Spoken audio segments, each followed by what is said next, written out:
Hola a todos.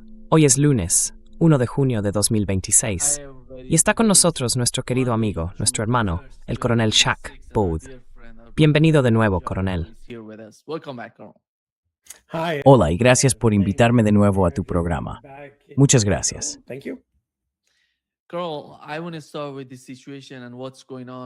Coronel, quiero empezar por la situación y por lo que está ocurriendo entre Israel y Líbano, porque sabemos que uno de los puntos principales de las conversaciones, de los mensajes entre Irán y Estados Unidos, es precisamente lo que pasa en esa región. Hace unos momentos hemos sabido que Israel acaba de anunciar un comunicado en el que pide a la gente del sur de Beirut, en Dahieh, que abandonen sus casas porque quieren bombardear. Quieren destruirlo todo, por lo que parece. Y al mismo tiempo, la frustración viene del conflicto que sigue activo en el sur del Líbano, donde Israel no ha conseguido derrotar ni controlar a Hezbollah por el uso de los drones FPV. Y lo más importante es el norte de Israel. Los colonos no pueden regresar. Ese es el principal problema para Benjamín Netanyahu y su gobierno. ¿Cuál es su interpretación de lo que está ocurriendo?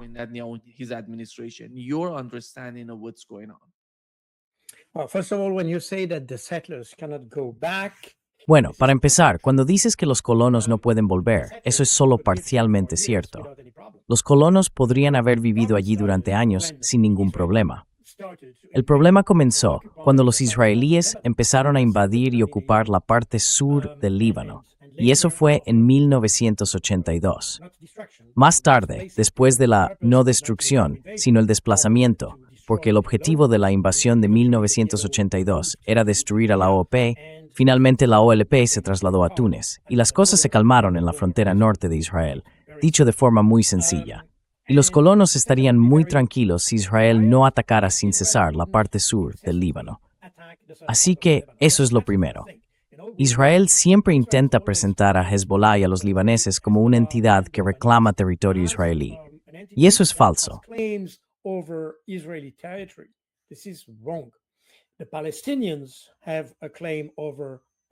Los palestinos reclaman un territorio palestino que incluye la ubicación actual de Israel. Pero esos son los palestinos. Hezbollah tiene un enfoque completamente distinto. Ellos defienden su propio territorio, que es la parte sur del Líbano. Y mientras Israel ocupe ese territorio, Hezbollah existirá y, por supuesto, atacará los puestos que están en territorio libanés, pero también y especialmente las estructuras de inteligencia de señales y de inteligencia electrónica que se encuentran justo en la frontera norte de Israel. Así que eso es lo primero que hay que dejar muy claro. Lo segundo es que, como acabas de señalar, Israel está amenazando a Dahiya. Dahiya es una zona muy conocida porque fue allí donde en 2014 Israel creó, por decirlo así, la llamada doctrina Dahiya.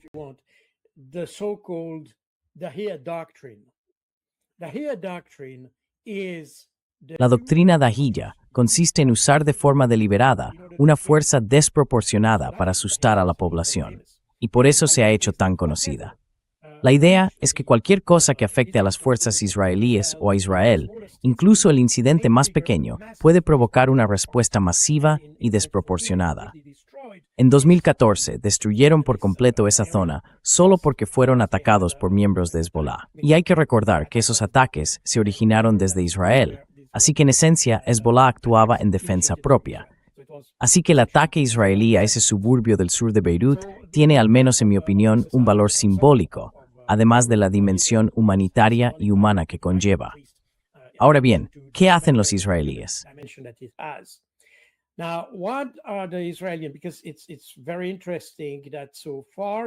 Es muy interesante que hasta ahora los israelíes hayan intentado avanzar hacia el río Litani, en la parte sur del Líbano. Llegaron al río Litani en un punto donde el río está muy cerca de la frontera entre Israel y el Líbano. Esa era la zona más próxima. Pero en el resto del recorrido del Litani, las fuerzas de las FDI todavía tienen un largo camino por delante. En cualquier caso, alcanzaron el río Litani. Ahora bien, si miramos todos los ataques que está llevando a cabo Israel, se están realizando bastante lejos de allí. Me refiero al norte del Líbano. La cuestión es que Israel está intentando exactamente lo mismo que hizo en Gaza: bombardear a civiles de forma desproporcionada. En realidad, lo que quieren es presionar a los libaneses para que se deshagan de Hezbollah.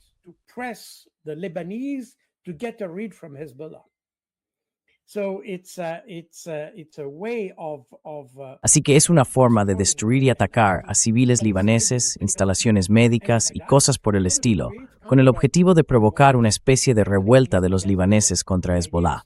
La idea es hacer que Hezbollah parezca responsable de los ataques israelíes. Y por cierto, es exactamente el mismo proceso que vemos en Ucrania y Rusia, donde hay todos esos ataques contra civiles. Esos ataques no tienen absolutamente ningún propósito operativo. El único objetivo es crear una situación en la que se transfiera la responsabilidad del ataque a los rusos en Rusia o a Hezbollah en el Líbano. Esa es la idea. En realidad, también están haciendo algo que va en contra del derecho internacional humanitario, que es responsabilizar a una población inocente, de las actividades de un grupo que ha sido designado de forma artificial y arbitraria como terrorista.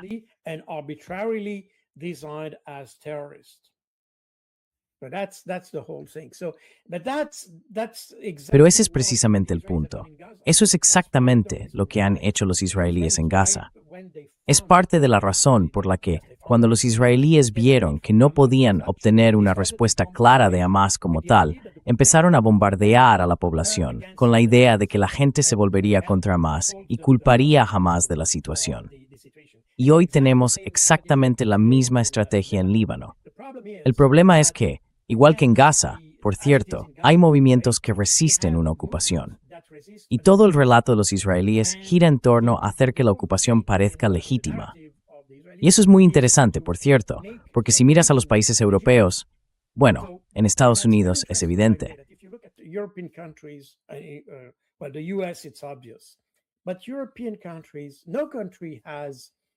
Pero los países europeos, de hecho, ningún país ha condenado la invasión del Líbano.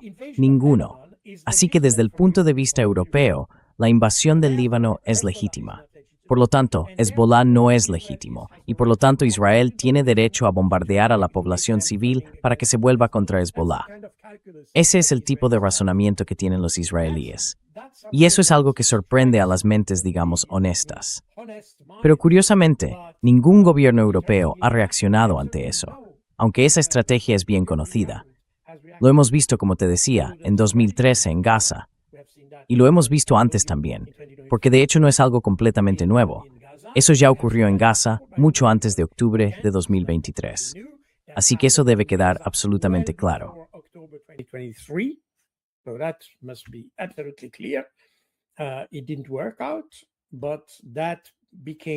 No funcionó, pero eso se convirtió en una estrategia enorme en Gaza. Y ahora están aplicando exactamente la misma estrategia en Líbano, con el consentimiento de países como Francia, Alemania, la Unión Europea, el Reino Unido, Suiza y otros. Ninguno ha reaccionado ante eso, ninguno. Así que eso significa que aceptamos esta estrategia. Aceptamos la idea de que Israel tiene derecho sobre la parte sur del Líbano. Y de nuevo estamos atrapados en este tipo de bucle que de hecho existe desde 1948. Todo lo que aceptamos de Israel nos lleva a una nueva violación del derecho internacional. Y ahora estamos en una situación en la que Israel ocupa los altos del Golán.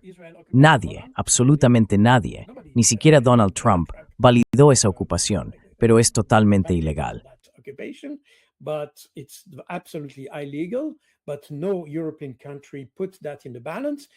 Pero ningún país europeo pone eso en la balanza.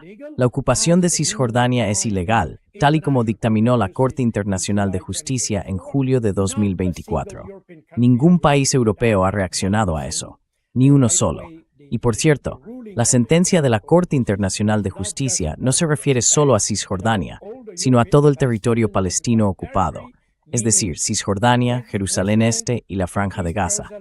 Pero desde entonces, desde julio de 2024, aunque la Corte Internacional de Justicia pidió a todos los países que ayudaran a Israel a cumplir con el derecho internacional, ningún país europeo ha aplicado esa decisión ni ha cumplido con el fallo de la Corte Internacional de Justicia.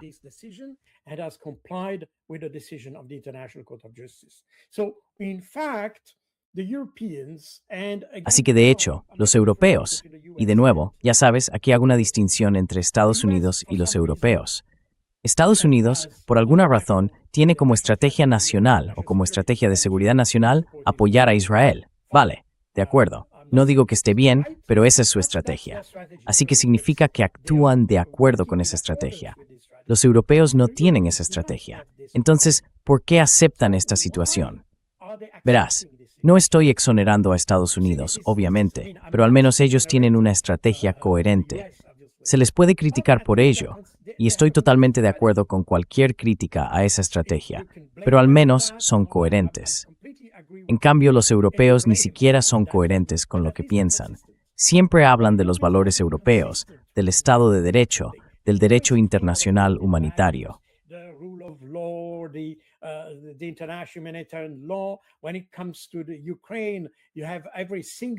Cuando se trata de Ucrania, cada acontecimiento recibe una condena unánime por parte de Europa. Pero cuando se trata de los árabes, nada, cero. Y ahí es donde se ve todo esto.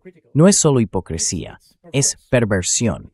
Porque eso significa que mientras tenga que ver con árabes, palestinos o libaneses, todo está, puedes masacrarlos, destruirlos, torturarlos, y no pasa nada. Esto en realidad pone de manifiesto el enfoque fundamentalmente racista de la política exterior de la Unión Europea. Si trabajaran por la humanidad con un sentido de los valores que yo personalmente esperaba de la Unión Europea, entonces yo ayudaría a la Unión Europea a proteger esos valores. Pero ¿cuáles son exactamente esos valores? Nunca los definimos. Tienen una geometría variable. Depende de quién sea el actor.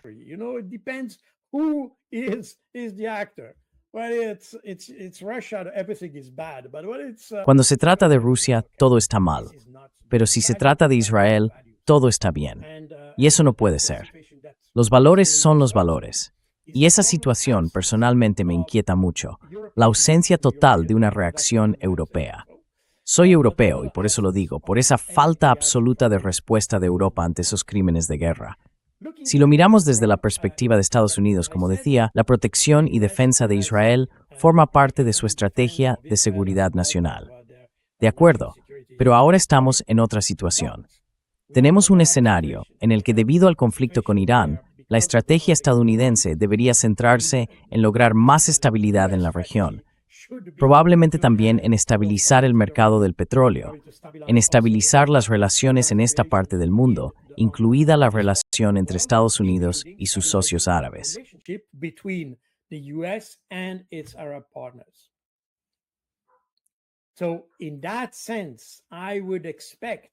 En ese sentido, yo esperaría, desde la perspectiva de la Estrategia de Seguridad Nacional de Estados Unidos, que tomaran medidas para evitar que Israel siga deteriorando la situación. Porque como comentamos antes, hasta ahora he presentado solo el punto de vista israelí al atacar Líbano. Pero si lo miramos desde un poco más arriba, la idea de Netanyahu es que ante todo está en contra de cualquier acuerdo con Irán. Y como no tiene medios para atacar directamente a Irán, o no los suficientes para obtener un resultado significativo, atacan Líbano con la idea de que eso haría fracasar cualquier acuerdo entre Irán y Estados Unidos. Una vez más, estamos ante una estrategia belicista. Nada más. Israel es un país que desde 1948 ha vivido exclusivamente de la guerra.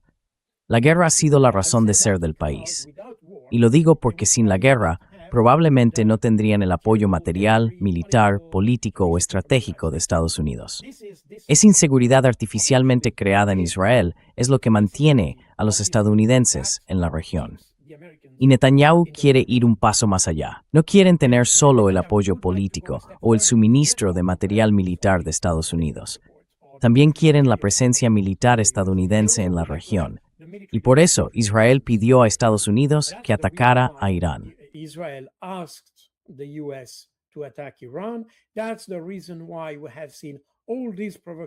Por eso hemos visto todas esas provocaciones de Israel durante el alto el fuego. Bueno, esos supuestos altos el fuego que tuvimos contra el Líbano. Porque Israel no quiere tener una situación estable en su frontera. Eso es lo curioso. He explicado muchas veces en vuestro canal la diferencia entre el concepto de seguridad nacional o la política de seguridad en Suiza y en Israel. Son dos países muy pequeños rodeados de países grandes.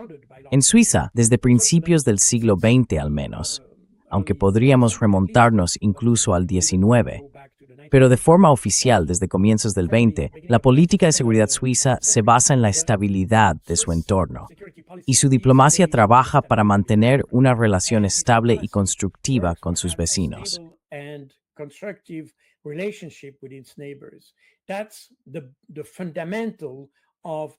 Esa es la base de la política de seguridad suiza. Ahora bien, en Israel partieron de un punto de vista completamente distinto. Pensaron que al tener países enormes a su alrededor, la mejor forma de garantizar la seguridad de Israel era conseguir que esos países estuvieran internamente divididos, enfrentados entre sí. Por eso, Israel creó, o mejor dicho, patrocinó en cierta medida, sí, podemos decir patrocinó, el conflicto en Siria, por ejemplo, pero también en Líbano. Todo ese antagonismo fue alimentado por Israel entre los cristianos y los palestinos en los años 70 y principios de los 80, y cosas por el estilo.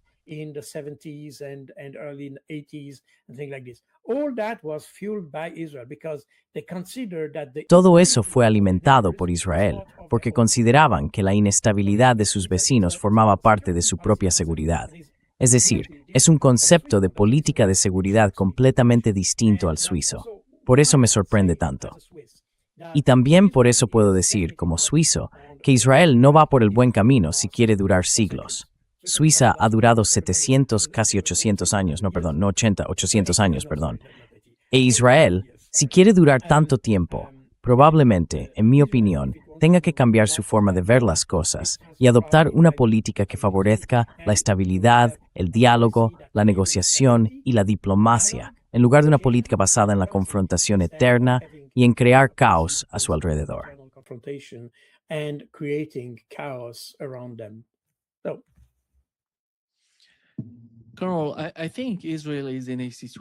Coronel, creo que Israel está en una situación en la que no puede vivir sin guerras. La sociedad, si dejan de atacar a otros países, de algún modo la sociedad se desmorona desde dentro, porque necesitan mantener a toda esa gente unida. Tienen que hacerlo. Si no hubiera guerra, ¿qué pasaría hoy con Israel? ¿Qué es lo que mantiene unidas a todas esas fuerzas dentro de Israel? Lo que mantiene al gobierno de Netanyahu en el poder. Porque tienen, diría yo, la guerra contra Irán, como comentábamos antes. Netanyahu ha querido esa guerra desde hace mucho tiempo. ¿Cuál es la razón principal de eso? Si no hay guerra, ¿pueden sobrevivir?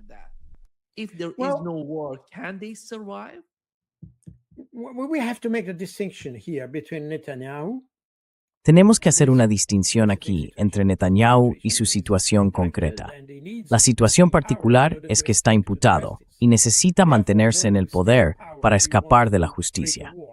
Y por eso, para seguir en el poder, quiere provocar una guerra, con la idea de que si en Israel se percibe que están siendo atacados por todos lados, entonces surge esa sensación de que todo el mundo tiene que unirse contra los enemigos externos y cosas por el estilo. Esa es la estrategia de Netanyahu para sí mismo.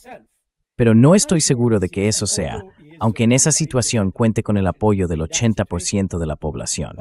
Pero supongamos que lo miramos desde otro punto de vista. No estoy seguro de que los israelíes, como pueblo, sean un pueblo que quiera la guerra todo el tiempo.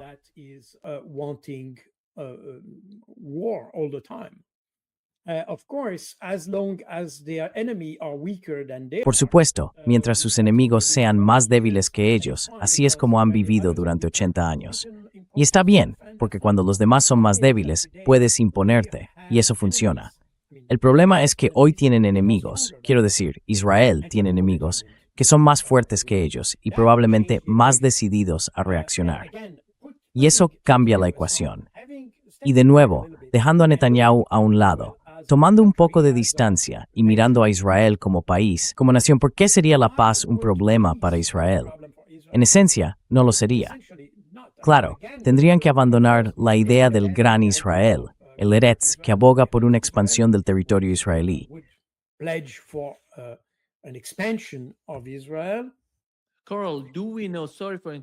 Carl, sabemos, perdona que te interrumpa, sabemos cuántas de esas personas que apoyan el genocidio israelí en Gaza están apoyando el concepto de la Gran Israel. ¿Cuántas de esas personas? Tenemos judíos askenazíes, judíos misrajíes, judíos sefardíes, si no me equivoco, sefardíes o algo así.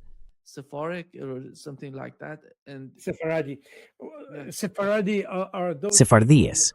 Los sefardíes son las personas que originalmente procedían de España y que fueron expulsadas en 1492, dispersándose por todo el Mediterráneo. Luego, en 1948 y 49, y en los años siguientes llegaron a Israel. Esos son los sefardíes. Los judíos askenazíes son la mayoría de los judíos en Israel. No tienen nada que ver con Palestina. Cero.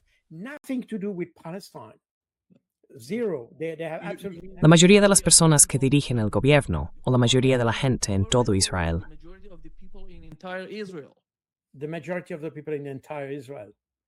La mayoría de la gente en todo Israel. Mira, cuando los israelíes dicen, bueno, estuvimos aquí hace 2000 años, eso no es cierto. Quiero decir, los únicos que realmente pueden hablar de esos 2000 años son los mizrajíes. Ellos son los israelíes, los judíos, que de hecho vivían allí hace 2000 años. Y son una minoría muy pequeña. Además, vivían junto a los palestinos, por cierto. Los palestinos han estado en Palestina incluso desde antes que los mizrajíes, en realidad. ¿Quieres decir que los judíos mizrajíes son de Irak? Mizrahi de... Bueno, la historia con Irak es diferente porque sabes que los judíos emigraron a Bagdad durante décadas y luego regresaron a Israel. Pero eso fue hace unos 2000 años. Quiero decir, de nuevo, no quiero entrar en detalles, tampoco soy historiador, pero es importante. Los judíos vivían en esa zona. Eran una minoría muy pequeña, pero vivían allí. Y luego llegó el Islam en los siglos 6 y 7, y muchos judíos se convirtieron al Islam.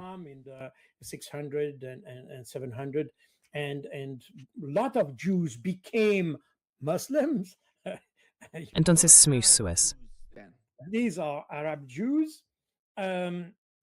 Estos eran judíos árabes o musulmanes. Quiero decir, ya no eran judíos, pero eran habitantes de la zona. Todos tienen las mismas raíces, son pueblos semitas. Cuando decimos antisemitas solemos pensar que significa antijudío.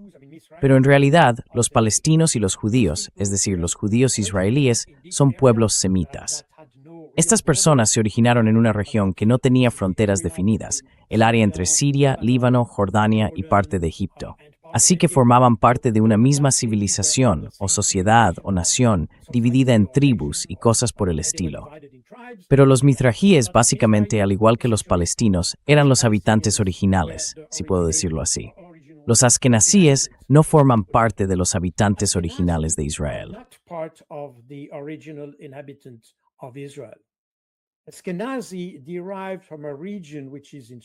Ashkenazí procede de una región que está en Europa Central. Básicamente, los países que hoy diríamos que son Ucrania, Bielorrusia, Polonia, la República Checa y parte de Hungría. Así que estas eran las zonas hasta cierto punto, pero solo más recientemente. El origen estaba más centrado en esta parte. En esencia eran poblaciones que quedaban entre el Imperio Ruso Ortodoxo y el Imperio Otomano, por decirlo así. Y de hecho, hacia el año 700 o 750, no soy historiador, puedo equivocarme con las fechas, pero más o menos por el año 750, el rey de esa zona decidió, para escapar de la presión de los ortodoxos en el norte y de los otomanos y los musulmanes en el sur, convertir a toda la población al judaísmo.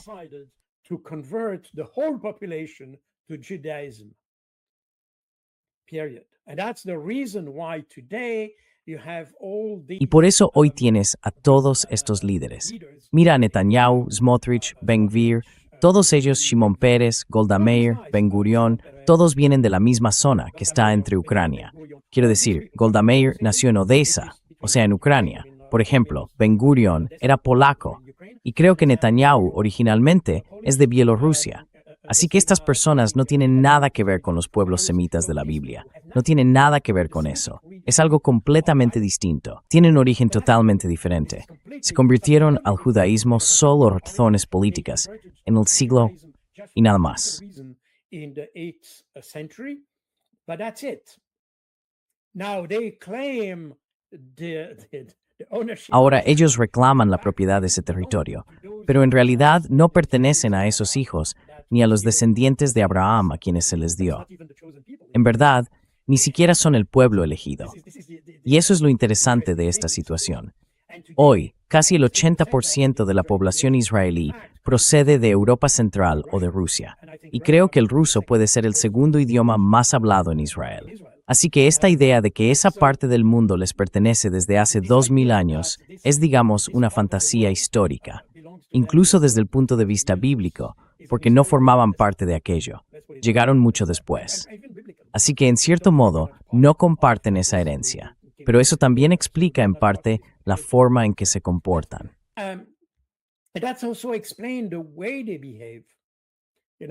Sabes, cuando te das cuenta de cuánta gente apoya la idea del Gran Israel, ¿qué es la agenda principal?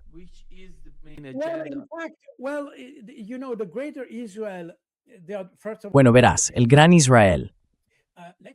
Primero de todo, tú tienes una definición distinta de lo que es el Gran Israel. Vamos a decirlo de forma sencilla. El Gran Israel, no sé si tengo aquí, quizá pueda explicarlo. Creo que tengo un documento que puedo enseñarte. Sí, aquí está. Es un folleto de los primeros tiempos de la Haganá, y te lo muestro aquí. Es un folleto de la Haganá. Y aquí puedes ver el Gran Israel que forma parte de la ideología de Netanyahu. Si te fijas en el logotipo, ves Israel en esta parte, y a la derecha del fusil ves Jordania. Esto es muy importante, porque el movimiento del que procede Netanyahu es un movimiento que se creó a finales de los años 20 por Jabotinsky.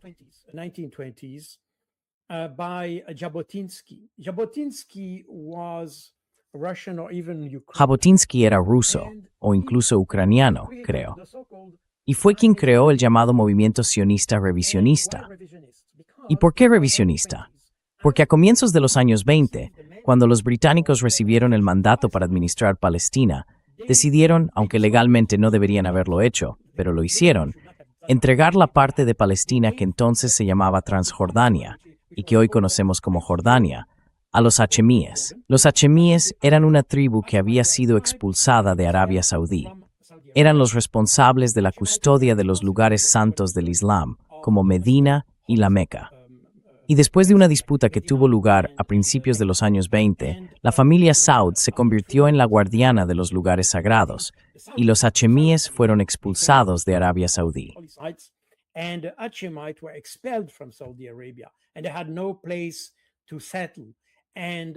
Y no tenían ningún lugar donde establecerse, así que los británicos decidieron darles Transjordania.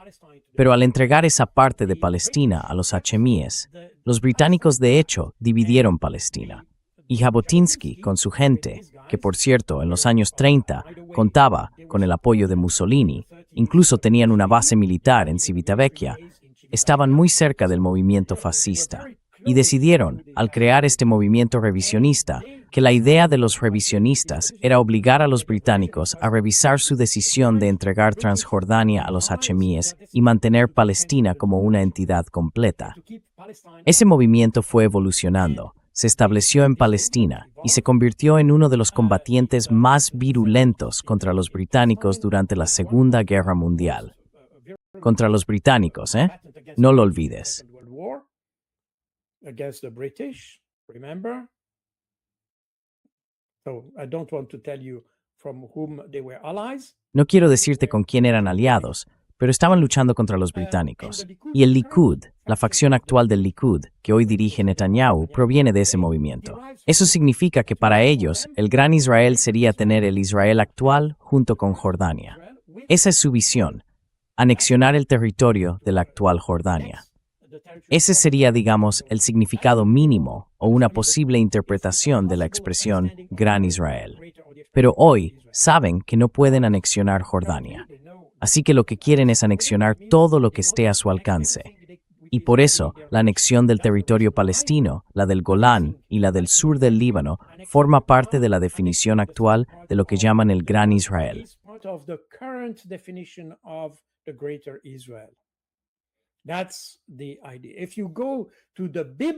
Esa es la idea. Si vas a la definición bíblica del Gran Israel, entonces entras en algo completamente distinto. No sé si la tengo aquí, pero no, probablemente no puedo mostrártelo ahora, porque mi configuración no lo permite en este momento. Pero quizá pueda enseñarte en otro momento el mapa de eso. La definición bíblica del Gran Israel sería, según algunos rabinos, desde el río Nilo, es decir, parte de Egipto, hasta el Éufrates, en Irak. Ten en cuenta que hoy solemos presentar la lucha contra Irán como parte de la lucha israelí por el Gran Israel. Yo no comparto esa visión, aunque es discutible, porque Irán nunca ha formado parte del Gran Israel, ni siquiera en la definición bíblica.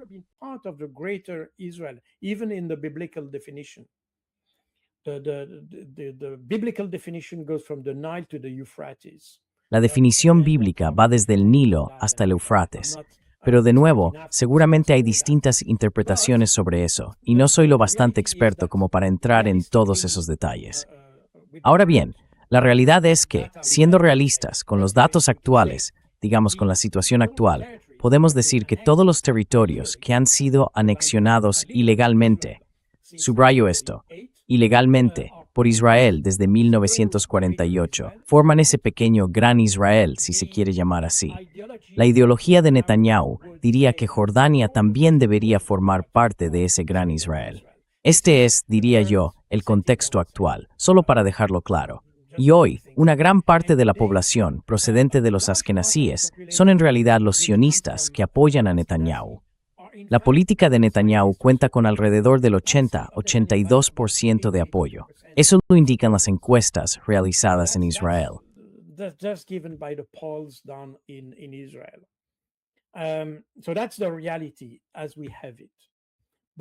Esa es la realidad tal y como la tenemos. Pero de nuevo, esto también se debe al hecho de que Netanyahu solo puede mantenerse en el poder en una situación en la que su país está en guerra. Si tuviéramos otro líder en lugar de Netanyahu, puedo suponer que esa gente probablemente apoyaría otra política. Es decir, esa es mi suposición, una vez más. Y estoy seguro de que si tuviéramos un nuevo líder sensato, que no dependiera de la guerra para sobrevivir políticamente, probablemente podríamos tener algo más pacífico y un Israel más estable. No estoy seguro de que Israel, como población, la población en sí, necesite la guerra para sobrevivir como nación. No estoy seguro. La guerra, desde luego, es necesaria para la supervivencia política de Netanyahu. Eso está claro. Pero no estoy seguro de que se considere una necesidad para la supervivencia de la población israelí.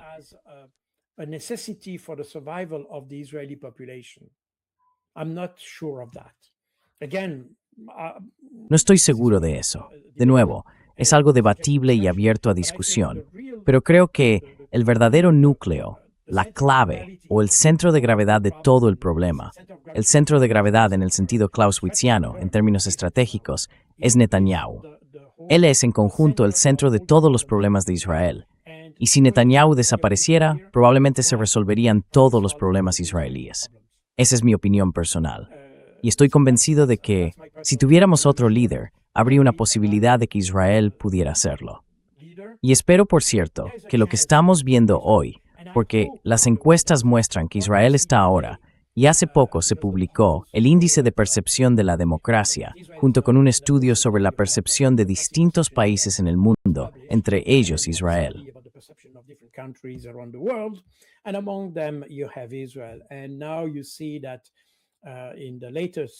Y ahora vemos que en la última edición del Índice de Percepción de la Democracia, Israel aparece como el país más odiado del mundo, en términos absolutos.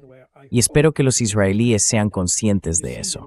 Además, cada vez circulan más vídeos que se hacen virales, por cierto, donde se ve a turistas israelíes en España, en Italia o en otros lugares que son expulsados de restaurantes y cosas así, porque el dueño del local dice, no quiero clientes que aprueben un genocidio. Este tipo de cosas están ocurriendo. Y es triste, es sin duda muy triste. Pero espero, aunque solo sea eso, una esperanza, con todas las debilidades que tiene la palabra esperanza.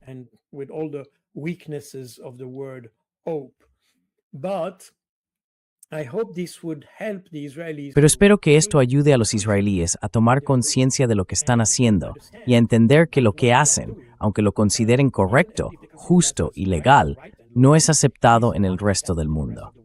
En ese sentido, creo que lo que está ocurriendo es triste. Pero si los israelíes son lo bastante inteligentes, deberían entender la lección y aprovecharla para cambiar su liderazgo y su política. Estoy convencido de que Israel podría haber tenido una existencia muy próspera si hubiera respetado la ley, el derecho internacional, desde 1948. Y estoy igualmente convencido de que Israel no sobrevivirá como Estado, como sociedad, como nación, si sigue violando constantemente el derecho internacional, comportándose como un matón, no hay otra palabra para eso, al aceptar y legalizar la tortura de prisioneros, el asesinato de niños y la destrucción de instalaciones médicas. Killing or destroying medical facilities and all that. As long as Israel will do that, I cannot predict. Mientras Israel siga actuando así, no puedo prever un futuro muy largo para Israel. Y creo que esa debería ser la lección que aprendan. Darse cuenta de que probablemente hay algo en su comportamiento oficial que tiene que cambiar para ser mejor aceptados en el mundo, pero también en su propio vecindario. Porque, como he explicado, Hezbollah no tiene reivindicaciones sobre Israel. No quieren establecer su capital en Jerusalén, ni en Tel Aviv, ni en ningún otro sitio. Solo quieren que los israelíes se retiren de sus fronteras. Lo mismo ocurre con los sirios en el Golán. No reclaman Israel como su propiedad. No quieren tener prácticas en Jerusalén. Están satisfechos con Damasco. They are happy with Damascus. But Damascus is their capital. Pero Damasco es su capital, no Jerusalén. Y por eso el Golán debería volver a Siria tal como está. Así lo ha decidido Naciones Unidas. Lo mismo ocurre con los palestinos. Ellos estaban aquí antes que los israelíes. Formalmente, de cualquier manera que se mire, estaban aquí antes, en un estado que se llamaba Palestina. Aquí tengo otro documento. Aquí se puede leer Gobierno de Palestina. Déjame mostrarlo. Sí, Gobierno de Palestina aquí. Así que esto era un estado. Está fechado en abril de 1945, el Gobierno de Palestina. Era un estado antes de Israel. Por tanto, el derecho de estas personas que han sido desposeídas de su territorio debe ser reconocido.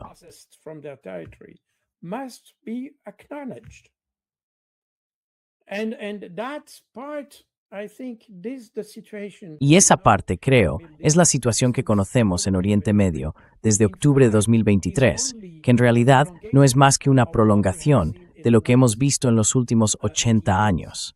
Y en el fondo, ahí se ve claramente el propósito de esta operación, la Operación Palestina de octubre de 2023, que fue precisamente llamar la atención del mundo sobre una situación que ya existía antes. Y lo consiguieron. Los palestinos lo consiguieron. Sufrieron muchas pérdidas, muchas víctimas, muchos muertos. Murieron muchos niños, mucha gente fue torturada. Pero todo eso no hizo más que reforzar exactamente el de los palestinos.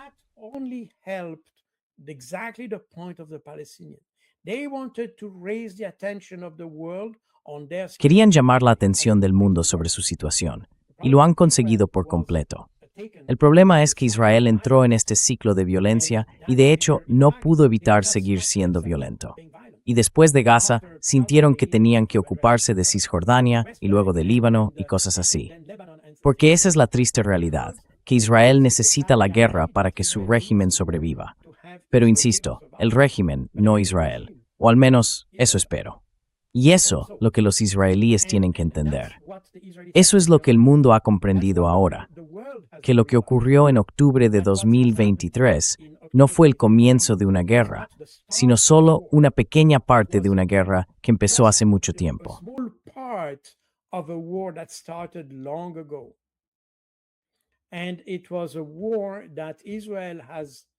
Y fue una guerra que Israel declaró no solo contra los palestinos, sino también contra el derecho internacional, contra el sistema de derecho internacional que se estableció en 1945 con la creación de las Naciones Unidas, con el Tribunal de Nuremberg y cosas por el estilo.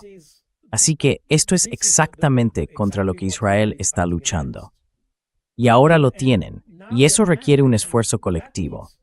No estoy seguro de que nosotros, nuestra diplomacia, y en particular los países europeos, e incluso Estados Unidos, aunque Estados Unidos es probablemente algo un poco distinto por naturaleza, porque el apoyo de Estados Unidos a Israel tiene también un componente muy marcado de carácter religioso, y eso le da otro matiz a todo ese apoyo. Gives another flavor to this whole support.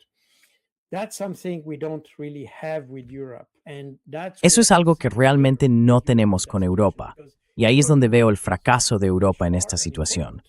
Porque los países europeos, que son socios importantes de Israel en lo económico, en lo cultural y en el comercio, podrían usar su influencia para ayudar a la sociedad israelí a entender esta situación, a entender que Israel solo puede sobrevivir si cumple con el derecho internacional. Y es muy triste por parte de los europeos que no se atrevan a abordar esta cuestión.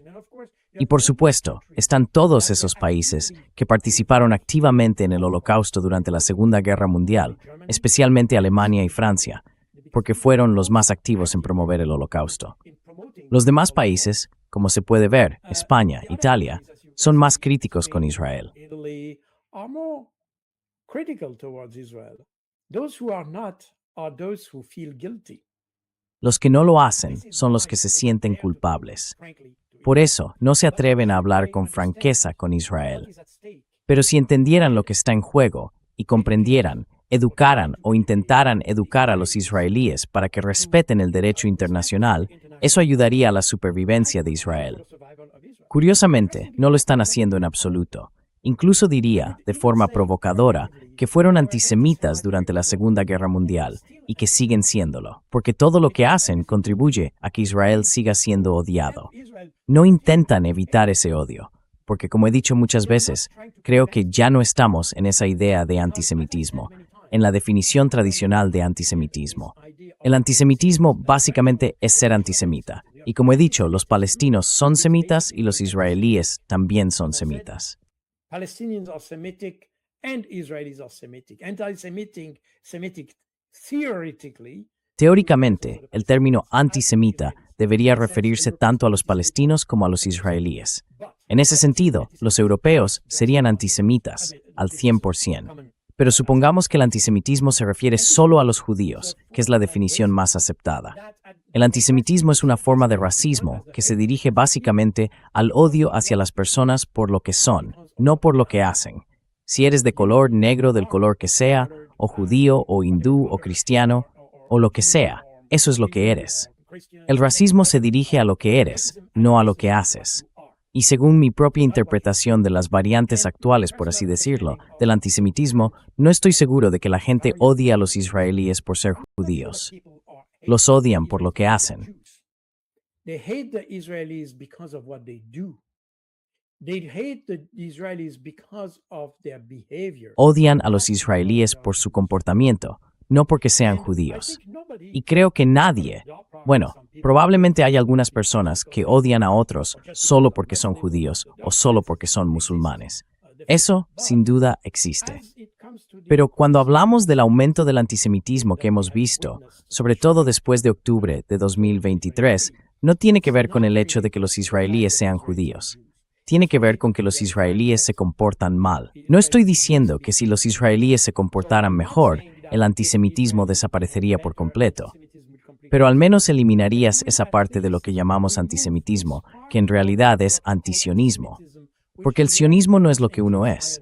El sionismo es una doctrina política. Es exactamente lo que he explicado antes.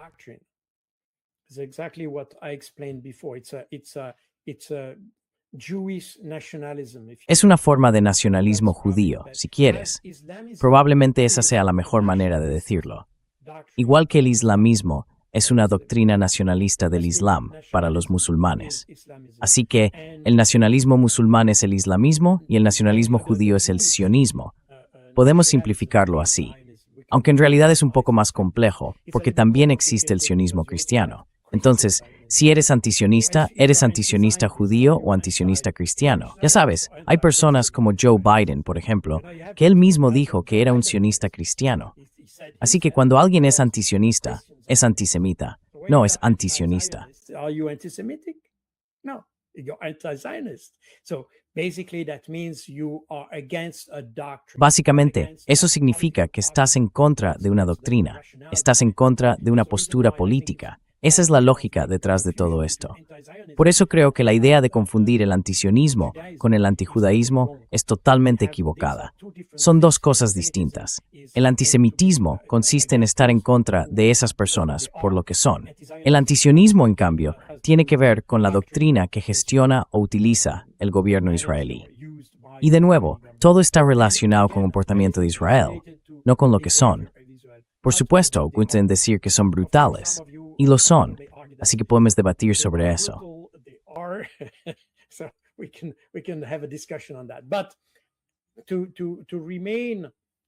Pero, para ser lo más objetivo posible, el antisemitismo hoy tiene más que ver con el mal comportamiento de Israel que con el simple hecho del judaísmo. Y de nuevo, puedes definir a los palestinos como quieras, incluso como terroristas o lo que sea, pero la ley es la ley. No porque alguien sea definido como terrorista, puedes convertirte en un torturador o hacer cosas así. Tenemos esa tendencia en Occidente, una tendencia que, por cierto, viene de Israel. Estados Unidos la adoptó de Israel, y luego los europeos la tomaron de Estados Unidos, para definir a la gente como terrorista y a partir de ahí sentirse con derecho a hacer cualquier cosa.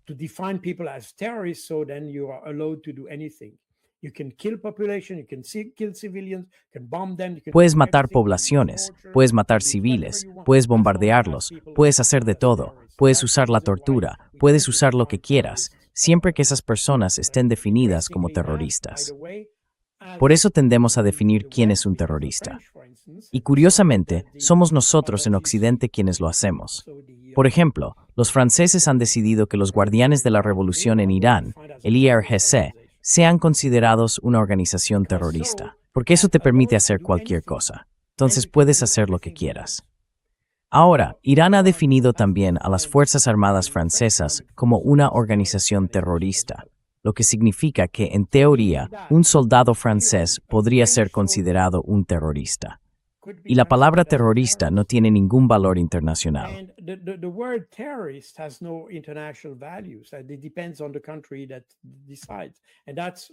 Depende del país que lo decida. Y por eso, personalmente, creo que estos juegos son una tontería, porque no lo sabemos. Nadie puede definir con exactitud qué es un terrorista. Hoy, por ejemplo, el gobierno alemán considera terroristas a Hezbollah o a los palestinos. Y de hecho, el gobierno alemán hace hoy exactamente lo mismo que hizo durante la Segunda Guerra Mundial con mi tío. Mi tío formaba parte de la resistencia en Francia y fue considerado un terrorista. Y hoy el gobierno alemán mantiene exactamente la misma definición. Si eres un resistente, eres un terrorista. Eso demuestra las contradicciones de todas estas palabras.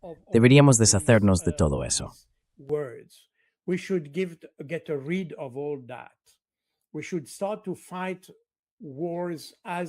Deberíamos volver a librar las guerras como antes, con honor, con disciplina y conforme a las leyes de la guerra, lo que hoy se llama derecho internacional humanitario, según la Convención de Ginebra y todo eso. Eso debería aplicarse a todas las partes, a todos los ejércitos, a todas las fuerzas armadas, estadounidenses, israelíes, europeas, todos deberían cumplirlo. Lo vimos durante el intercambio de prisioneros que hubo entre Hamás, o mejor dicho, los palestinos, porque no fue solo Hamás, sino los palestinos y los israelíes, en 2024 y 2025. Hemos visto que los israelíes que estaban prisioneros de los palestinos fueron tratados correctamente por ellos, mientras que los palestinos que estaban prisioneros de los israelíes fueron maltratados.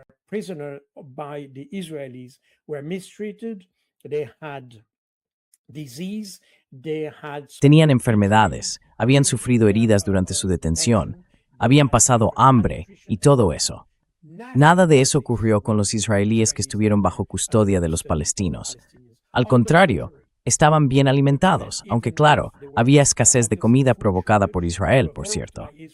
Esos prisioneros siempre tuvieron suficiente para comer. Fueron tratados correctamente.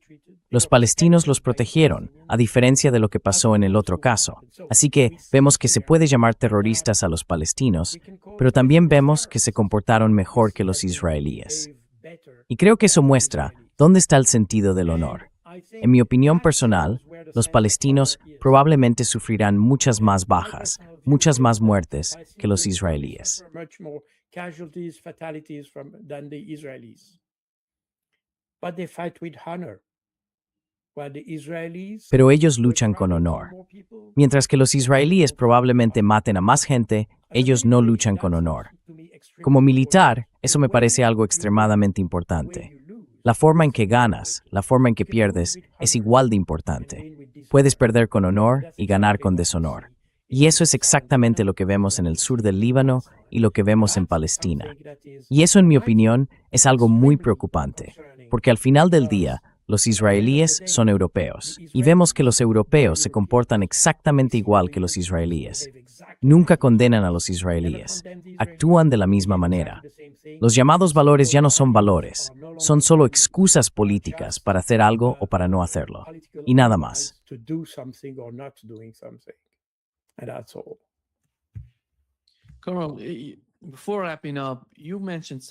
Carol, antes de terminar, mencionaste algo sobre Benjamin Netanyahu. Creo que es una figura muy importante. Israel como país, como acabas de decir. El problema no es Benjamin Netanyahu. En Israel hay mucha gente que cree que su supervivencia, la supervivencia israelí, depende de estar en guerras continuas. Uno de ellos es Jonathan Pollard, un espía israelí que fue recibido por el gobierno de Netanyahu como un héroe en Israel. Y esto fue lo que dijo sobre la próxima ronda de guerras.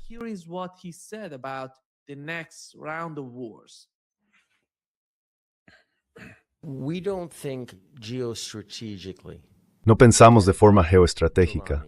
Olvida a Jolani, olvida a Donald Trump. A mí lo que más me preocupa ante todo es el bienestar de nuestros hermanos drusos al otro lado de la frontera. Pero además, si Jolani y sus islamistas vuelven a ocupar esa zona, tendremos a los turcos justo en nuestra frontera. Al final lo haremos. Al final lo haremos, y no estoy tan seguro de que nos resulte tan fácil con los turcos como nos ha resultado con los iraníes. He estado siguiendo la doctrina militar turca y la tormenta se acerca en Oriente Medio. La tormenta se acerca, sí, claro, y son miembros de la OTAN, y lo que es peor, son miembros de la OTAN. Así que veo a Irán como un problema que tenemos que resolver por completo. Y voy a explicar a qué me refiero con eso. Gaza, lo mismo, y Hezbollah. ¿Por qué? ¿Por qué estoy tan centrado en esto ahora? Porque tenemos que estar preparados para la próxima guerra, que probablemente será contra Turquía y Egipto. Espero que no, también lo espero. Pero recordad que fue el último demonio que salió de la caja de Pandora. Y hay una razón para ello.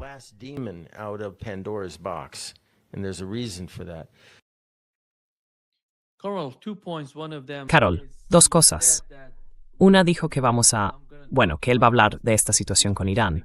Y por otro lado, cuando se refirió a Irán, mencionó que podrían usar armas nucleares contra Irán. Y además explicó por qué. Adelante.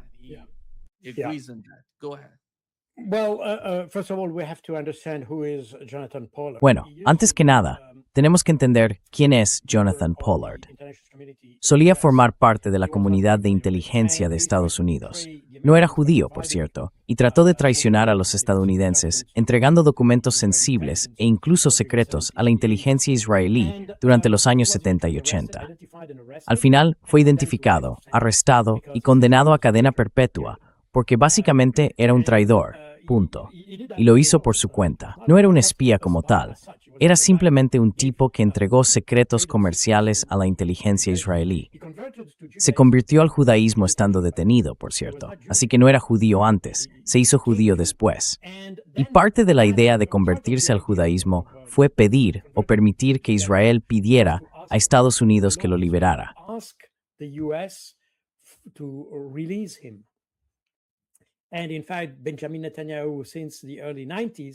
De hecho, Benjamin Netanyahu, desde principios de los años 90, ha pedido de forma sistemática su extradición a Israel. Y todos los presidentes de Estados Unidos lo han rechazado. Bush, Obama, todos. El único que aceptó fue Donald Trump durante su primer mandato. Finalmente, Jonathan Pollard fue liberado y extraditado a Israel. Así que sí, es un extremista. No hay duda de eso. Ahora bien, todo este asunto, y claro, seguramente hay mucha gente que piensa como él, es precisamente la razón por la que antes hablaba de la necesidad de educar a los israelíes de otra manera. porque él representa muy bien esa doctrina de la que hablaba antes, la idea de que la seguridad de Israel se basa en la confrontación. Es una seguridad que se construye a través del caos exterior. Ni siquiera, y si le escuchas, se nota, ni siquiera contempla tener una buena relación con Turquía.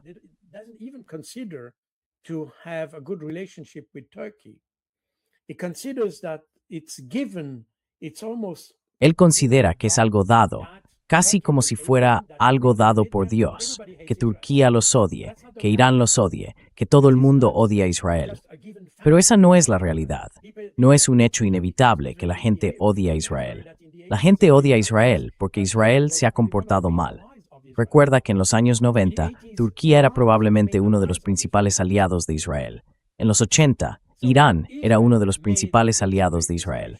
Así que fue Israel quien creó una situación en la que esos países se convirtieron en enemigos. Pero en realidad, esos países no tienen nada en contra de Israel. Así que de nuevo, esto forma parte de esa visión de Israel que como suizo me resulta inquietante, porque creo que sobre todo para un país pequeño, si piensas que tu seguridad puede mejorar haciendo guerras contra gente más fuerte que tú, es una estupidez.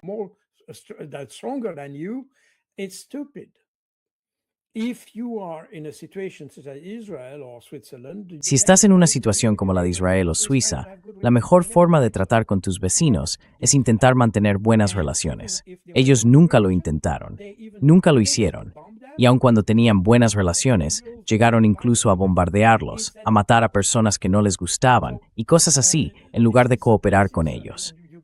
Esto es lo mismo que puede pasar con Egipto y situaciones parecidas. Israel es un país que, por principio, piensa que la gente les odia, punto. Y por eso creen que tienen que luchar contra el resto del mundo. Pero no es la realidad. Y de nuevo, por eso hablaba antes de la importancia de ayudar a los israelíes a entender que no es así.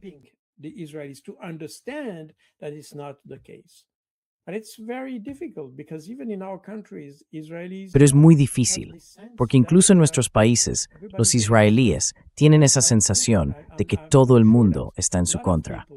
Pero no es verdad. Estoy seguro de que mucha gente no tiene ningún problema con los judíos, a menos que se comporten mal. Y eso es exactamente lo que pasa. Quiero decir, los europeos, después de la Segunda Guerra Mundial, estaban muy a favor de Israel en general y apoyaban a Israel. Lo recuerdo, era muy joven, pero durante la guerra del 67 y luego la del 73, hubo un enorme apoyo en Europa a Israel. Aunque en realidad en el 67 fue Israel quien atacó a todos. En el 73 fue Egipto quien intentó recuperar lo que Israel les había quitado. Así que fue, en cierto modo, una respuesta a lo del 67. Pero el apoyo a Israel fue masivo. Y hoy es justo lo contrario. 50 años después, la gente simplemente odia a Israel.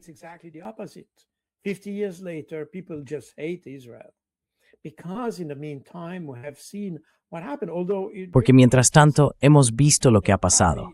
Aunque en los años 80 probablemente existían los mismos problemas, eran a una escala menor en Palestina y todo eso. Y claro, luego llegó el acuerdo de Oslo y cosas por el estilo. No llevó a nada concreto, pero al menos había diálogo. Había un diálogo, y el gobierno de Israel en aquel momento estaba dispuesto a dialogar. Hoy nadie está dispuesto a hacerlo, y lo que hay es una especie de polarización mental en ambos lados. Tienes un país que se ha vuelto cada vez más extremista. Y recuerdo que a principios de los 90, en Suiza, dentro de la administración, cuando Israel decidió legalizar la tortura, eso provocó una indignación enorme en el ejército suizo. Y la gente decía, bueno, ¿por qué seguimos hablando con esta gente?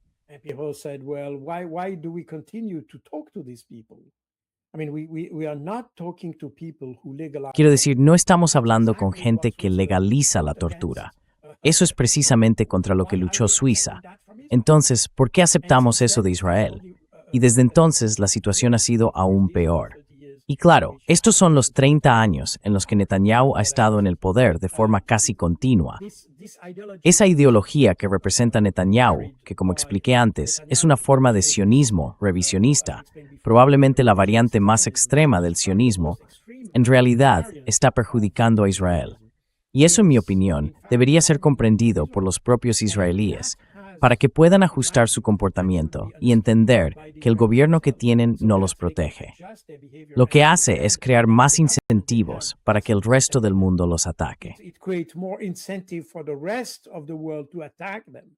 Now you have some European countries, Spain, for instance. Ahora hay algunos países europeos, España, por ejemplo, que ya no entregan ni suministran armas a Israel. Y hay muchos otros países que han tomado decisiones parecidas hoy en día.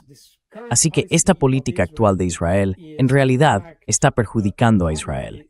Siguen contando con apoyo en Estados Unidos. Y aún allí, por cierto, aunque el respaldo a Israel sigue siendo muy fuerte y todavía hay personas como Lindsey Graham y otros que lo apoyarán, haga lo que haga, la realidad es que la población en Estados Unidos está cambiando. Incluso el panorama político está cambiando. Existen esos extremistas, como acabo de mencionar, pero mucha gente, en realidad también dentro del propio ámbito político, está empezando a cuestionar su relación con Israel, mientras Israel siga comportándose como lo hace. As long as Israel behave as it does. Again, everything is related to the behavior of Israel. De nuevo, todo está relacionado con el comportamiento de Israel. Y creo que sería muy útil explicárselo a los israelíes y asegurarse de que entienden que para mejorar su seguridad, repito, creo que con una doctrina así, con una concepción de la seguridad como la que tiene Israel, no podrán sobrevivir como Estado.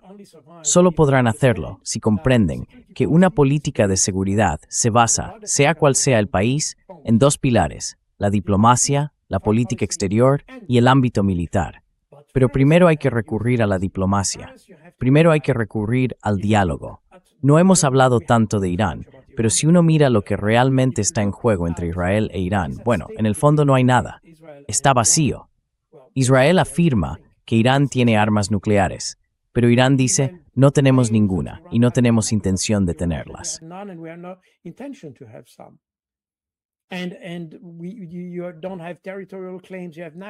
Y no tienes reclamaciones territoriales, no tienes nada de Irán. Entonces, ¿por qué atacaría Irán a Israel? El incentivo para que Israel ataque a Irán es, por supuesto, tener a Estados Unidos sobre el terreno. Ese es todo el asunto, porque es una parte constante de la política exterior israelí. Crear una situación en la que Estados Unidos tenga una presencia permanente en la región. Y si tienes un presidente débil, como el que tiene ahora Estados Unidos, que acepta todo lo que le dicen que haga, pues claro, eso puede funcionar. Y de hecho funcionó, porque le pidieron que entrara en Irán. Y justo ayer, o el día anterior, Trump dijo, no deberíamos haber estado en Irán. Así que eso significa que los israelíes simplemente se impusieron, y él fue lo bastante débil como para decir que sí.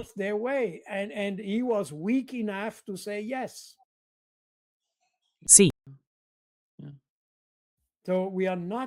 Así que no estamos tratando con personas que tengan un enfoque racional. Netanyahu necesita la guerra por su situación legal, punto, nada más. La seguridad de Israel no está en juego en absoluto mientras Israel mantenga sus fronteras. Y cuando digo fronteras, porque Israel oficialmente no tiene fronteras, eso también hay que decirlo. Israel no tiene fronteras, punto. Solo tiene una línea de alto el fuego, la llamada Línea Verde de 1949, y ya está. Si Israel se mantuviera dentro de esas fronteras, esa frontera aceptada o tolerada, o la línea de alto el fuego, o la línea verde de 1949, no pasaría nada. Estarían muy contentos.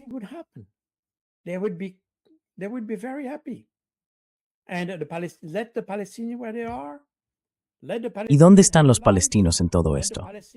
Dejad que los palestinos vivan, que tengan su propio Estado, que se retiren todas esas personas asentadas ilegalmente en territorio palestino. Eso es todo. Solo hay que cumplir con el derecho internacional, punto. Y eso garantizaría la seguridad de Israel durante siglos. Pero si Israel tiene como norma o como doctrina, llámalo como quieras, violar el derecho internacional porque se considera por encima de él, como dijo Bezalel Smotrich, si no me equivoco, entonces estiman que el derecho internacional no se aplica al pueblo elegido. Eso es that you. Sí. Así que claro, a partir de ese momento la seguridad de Israel ya no está garantizada. Hay que cumplir las reglas. Y lo repito, lo dije, creo que la semana pasada o por ahí, en 1949, cuando Israel pidió entrar en las Naciones Unidas, las Naciones Unidas le pidieron a Israel, como condición para ser miembro, que se comprometiera a respetar el derecho internacional. Israel lo hizo para poder ser miembro de las Naciones Unidas.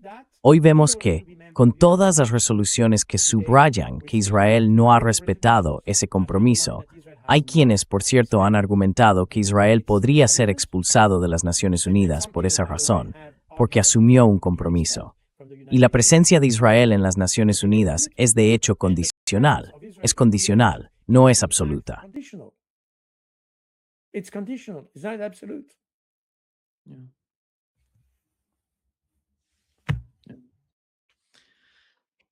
Muchas gracias, muchísimas gracias, Coronel Hackbod, por acompañarnos hoy. Es un verdadero placer. Ram 4. Inath, Thimintuba.